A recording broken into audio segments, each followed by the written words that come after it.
So you're in contract, and we have to do two things that often get confused.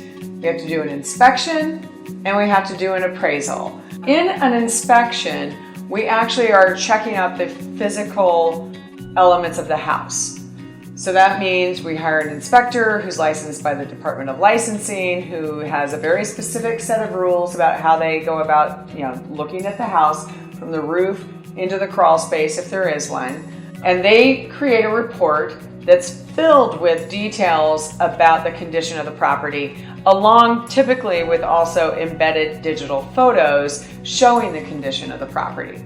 Especially because there's a lot of areas of a home that you might not personally be able to get into or don't even want to, because I'm a big fan of staying out of crawl spaces. The inspection's for you. You can keep that as a wonderful long-term list of how to do maintenance on your home, because there's all kinds of good information and tips about maintaining a house, as well as what you should maybe do after you purchase the home. But the appraisal side is all about the money. So this is the bank hiring somebody to come out and make sure that what you have offered for this home is exactly what it's worth. And so they will come out at a separate appointment.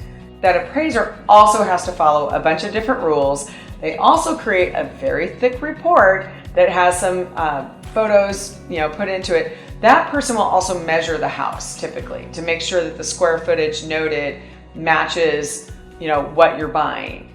Because square footage shows up on the value. If you have maybe 10 square feet difference, not too big a change in terms of valuation.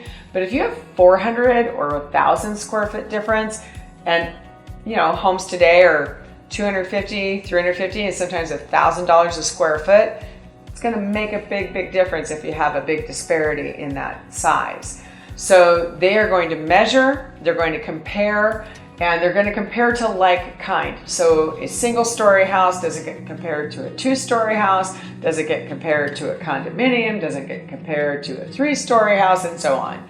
But they do have a set of rules that they have to follow, and you will get a report, and you are legally required to have a copy of that report nowadays. So that's the difference between inspection and appraisal.